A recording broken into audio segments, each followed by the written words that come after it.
A few weeks ago, Bitcoin passed the 19 million unit mark. More than 90% of Bitcoins are now in circulation. However, the remaining 2 million Bitcoins will take about 120 years to be mined. Indeed, according to the current rules of the Bitcoin protocol, the issuance of new units will stop around the year 2140. Why 2140? Because, as you probably already know, every 4 years the amount of new Bitcoins created is divided by 2. This is the famous halving. In 2009, when Satoshi Nakamoto launched the program, there were 50 Bitcoins created every 10 minutes.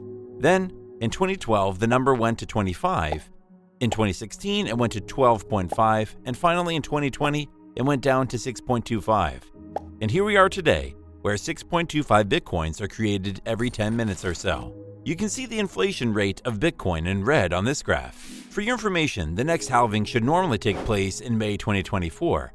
I say normally because there's no specific date written in the Bitcoin code for the next halving, but a number of blocks, 210,000 to be exact. At the time of writing this article, there are 107,328 blocks left to be mined before the next halving. Personally, I find this predictability and precision simply fascinating.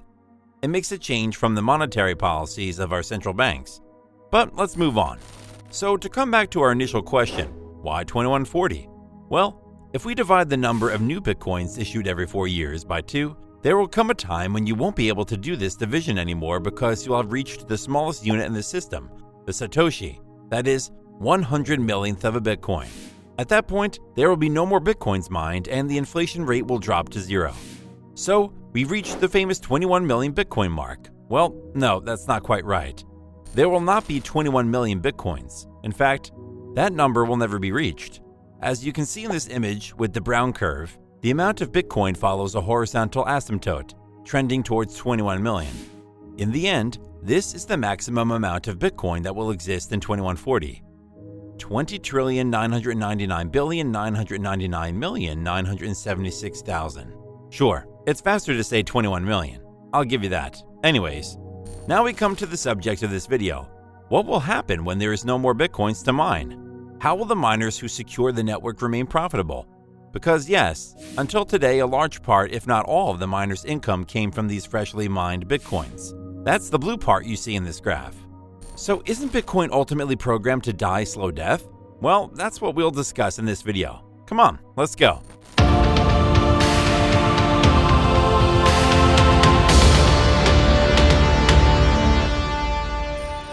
So as usual, let's lay the groundwork first. The security of the Bitcoin network relies mainly on miners and proof of work. Here, we won't talk about the reliability of the protocol itself, which is another important variable to consider when discussing the security and stability of the technology. So let's focus on the proof of work. To put it simply, miners will try to open a lock by testing every conceivable combination. Here we are talking about billions of possibilities, and the miners have no choice but to try them one after the other until the lock opens. Of course, they don't do these operations by hand. They use specialized machines called ASICs. For your information, the number of combinations tested per second by the entire network is called a hash rate. As soon as a miner finds the solution, he's rewarded for his efforts by collecting freshly created Bitcoins and the transaction fees of all operations included in the block. This is what it looks like in a very schematic way. Another small reminder, the space in each block is limited. This means that the miner can only include a specific number of transactions. To choose which ones to include and which ones to leave in the queue is called the mempool. He will simply look at the ones with which he can earn the most, i.e. the ones with the highest fees. It's a bidding system between all the participants to see their transaction included in the next block. So, the transaction fees are not related to the value of the transfer at all. Sending 1 Bitcoin or 1,000 Bitcoins can cost you the same. And then a little aside. That's also why it's so important to have a limited and not too large block size on Bitcoin. If there is no competition and bidding between users to include their transactions in the next block, the fees stagnate. Keep this information in mind. It will be especially important later in the video. For more info on this subject, I strongly invite you to read this book by Jonathan Beer. At the current Bitcoin price, mining is a very profitable activity if you have access to relatively cheap electricity. And that's why we've seen the competitiveness on the network increase almost constantly over the last few years. There are always more miners competing and trying to find the combination to the lock. One of Bitcoin's feats is that it automatically adjusts the difficulty of the lock, so basically the length of the combination, so that miners take an average of 10 minutes to find the solution.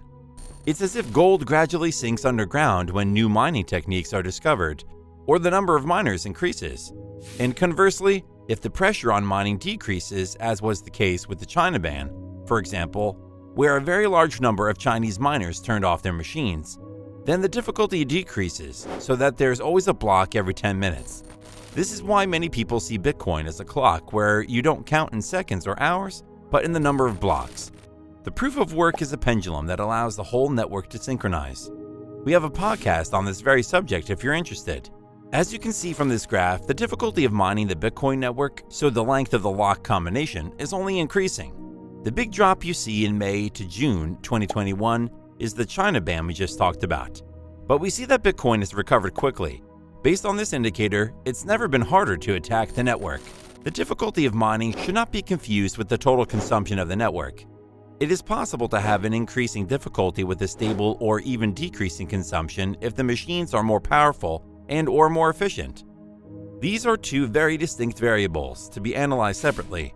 What the anti-Bitcoin people who want to save the planet don't seem to know. Anyway, in 2021, the mining industry generated over $15 billion in revenue.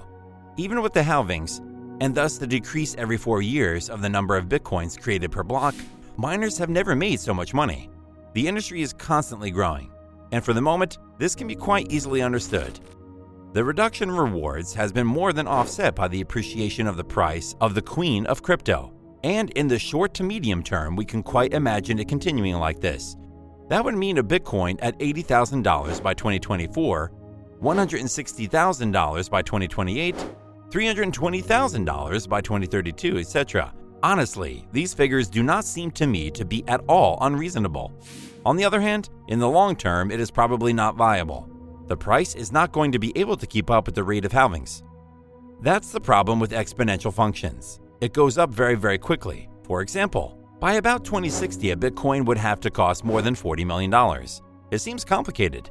After all, it depends on the value of the dollar too, of course. But mechanically, if Bitcoin is to endure, the share of miners' income from transaction fees paid by users to send Bitcoins on the network will have to increase gradually. This idea is far from being new. Satoshi Nakamoto was already talking about it on the forums more than 10 years ago. He said, and I quote, "In a few decades, when the reward gets too small, the transaction fee will become the main compensation for nodes." For the moment, we can see that transaction fees in red on this graph represent a very marginal part of the miner's income. Over the past few weeks, for example, miners were earning about $36 million a day from rewards versus $450,000 from transaction fees. So the big question is, can the mining industry and thus the security of the Bitcoin network rely 100% on transaction fees in the coming decades? Will Satoshi Nakamoto's invention still be secure enough at that point? And finally, these questions will come up quite quickly. Well, before 2140, because in about 20 years, the rewards distributed for each block to miners will already have been divided by 32. I'm going to be honest with you. It's a very complex issue to which there is no good answer. Everything we're going to say from now on is conjecture and supposition. Here we enter into science fiction. First of all, it is essential to define what we mean by sufficiently secure. Here again, it is a complicated question to which there's no exact answer. And as we said at the beginning, here we will only talk about the security related to mining. That is to say, the probability that a person, a group of individuals, or even a government manages to possess 51% of the network power. Nick Carter had outlined some of the answers in a lecture at MIT in 2019. He believes that there are several ways to address the issue. The first method is based on a minimum threshold. That is, the minimum amount of money and resources that would have to be spent to execute an attack. If the size of the mining industry is above this threshold, then Bitcoin can be considered secure, regardless of the total capitalization of the crypto queen. Now, where do we put that threshold? $100 million? $1 billion? $10 billion? Very hard to say. Moreover, it should be kept in mind that the execution of an attack would be much more complicated than simply putting this amount on the table. Mining is an industrial activity that requires advanced technical skills. You have to acquire all the computer equipment and have a large amount of electricity available. There's a physical and material strain. It's clearly not something trivial. And that's one of the key differences with proof of stake, for example, which only requires, if I may say so, locking in capital to become a network validator. After the minimum threshold model, there is one based on a percentage of the total capitalization of Bitcoin. In this case, the size of the mining industry should be proportional to the size of the asset. So if the total capitalization of Bitcoin grows significantly in the coming years, the mining industry would be expected to follow. And it's true that this may make sense. The bigger the treasure, the bigger the investment by thieves to steal it. Now, don't forget that this is a caricature. In reality, it doesn't really work like that. Bitcoin has this particularity at the very moment when you succeed in your attack and steal Bitcoins, if I may say so, they are worth nothing because the very concept of the technology collapses. Bitcoin is a cloud of smoke. No matter how hard you try to grab it, it will always slip through your fingers. The third and final model is to consider not the total capitalization of Bitcoin, but rather the value exchanged on the network. That is about $4 billion a day in recent months, so $1.46 trillion a year.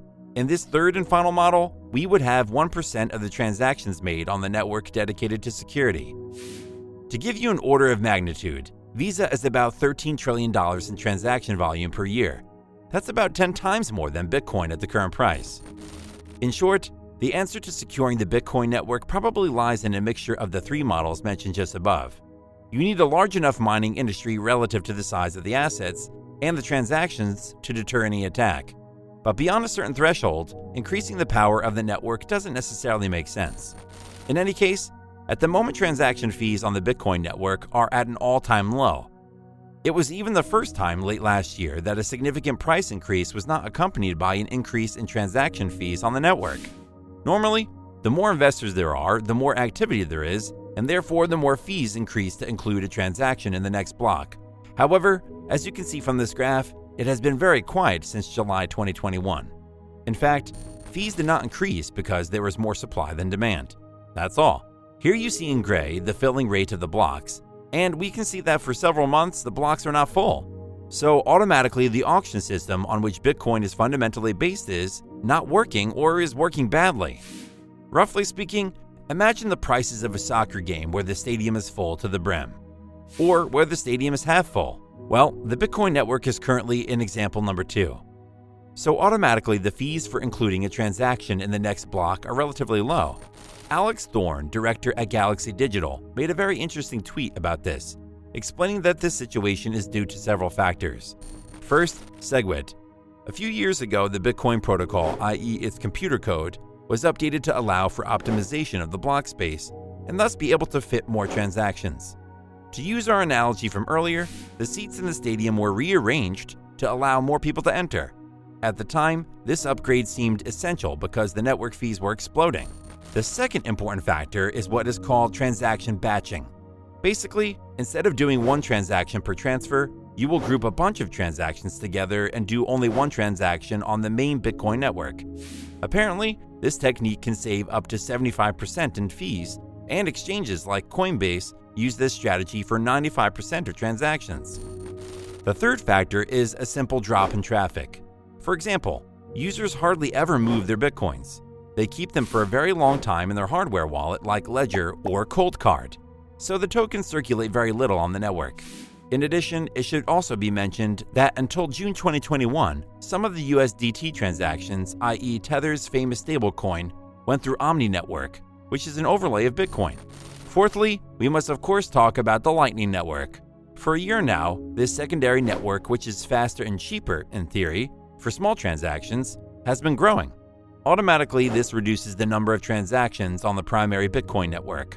Although we'll talk about this later, the Lightning Network and all these overlays may be the solution to our problem, because they increase the density of the transactions on the main network. The fifth and final factor that could explain the lack of traffic on the Bitcoin network is the change in business model of a large part of the miners. In effect, for the past few months, instead of financing their activities by selling Bitcoins on the market, they have been raising debt or selling shares in their company. As a result, there are fewer transactions on the network. In conclusion, all these factors have reduced the pressure on transactions, and as a result, fees have remained relatively low for several months. In the short to medium term, most Bitcoiners are happy about this. It's pretty cool to be able to trade on the main network for less than $1. However, as we said before, if the future of the transaction fees are not high enough to pay the miners, the whole system will collapse. For over 10 years, Bitcoin has been in a virtuous circle. The increase in the price has increased the income of the miners, and therefore attracted more and more players to participate in the proof of work, making the network more and more secure. This increased security has convinced more investors and users, which makes the price go up and up again. But in the next few decades, the machine could break down, and we would then enter a very vicious circle. The gradual decrease in miners' income due to halvings would push more and more of them to turn off their machines. Bitcoin would then become less and less secure, which could turn off a number of investors and users of the technology. Automatically, this would have an impact on the price, and therefore on the income of the miners, and the cycle starts again.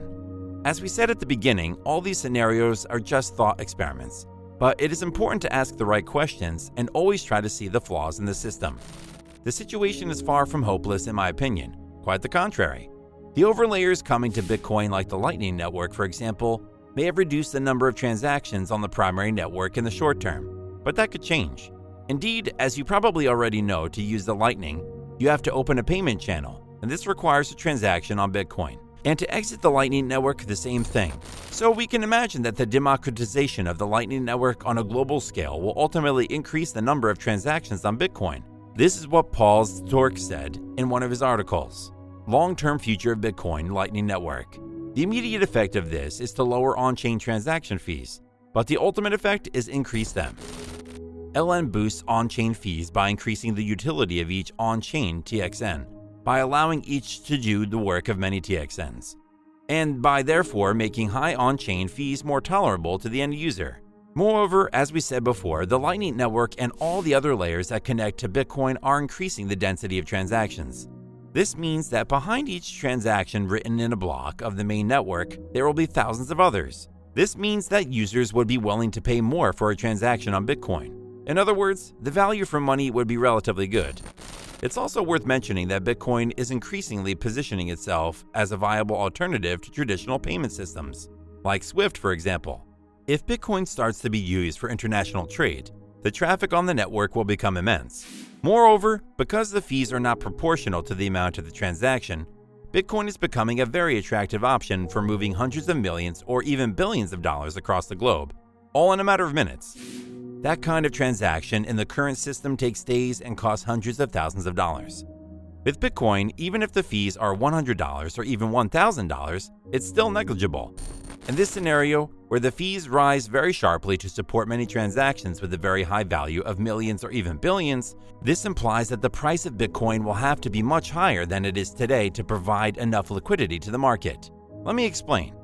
Today, the gold market is worth $12.3 trillion, and it is still too small a market to operate all international transactions between countries. For the gold market to be able to serve as a means of payment in Europe for gas, for example, it would have to be worth at least $50 trillion. Otherwise, when you buy $4 billion worth of gold to make a payment, your impact on the gold price is too great, which makes the operation inefficient. Well, now if we imagine that Bitcoin would serve as a means of international payment on a nationwide scale, it would have to reach this market cap of about $50 trillion in the future in constant dollars, i.e., excluding inflation, so $2.5 million. All this to say that the future of Bitcoin must leave room for uncertainty in your projections because there's nothing more difficult than making forecasts. In short, as you can see, this is an infinitely complex subject. A fine balance between the short-term affordability of the technology and its long-term sustainability. Many people have been thinking about this issue since the launch of Bitcoin in 2009. Some think, for example, that in the future it will be necessary to reduce the block size even further to increase the pressure on the network and raise the fees. Others believe that the system is not sustainable without keeping the currency supply low to pay the miners. But here we come to touch a sacred element, monetary policy. The 21 million Bitcoins. In my opinion, this will have a hard time getting through to Bitcoiners. To give you an idea of the magnitude, to keep the $15 billion in annual income paid to miners for their work, but this time only through fees, a transaction would have to cost between $100 and $150. That's a lot, and a little at the same time when you imagine the place that Bitcoin could take in the international monetary system. In any case, Satoshi Nakamoto had once again the right words from the start. I quote him, "I'm sure that in 20 years there will either be very large transaction volume or no volume." That's exactly right. Bitcoin has to keep pedaling to keep from falling. Before I leave you, I want to thank Fanis Mikolakis for his help and comments on this video. See you next time. Ciao.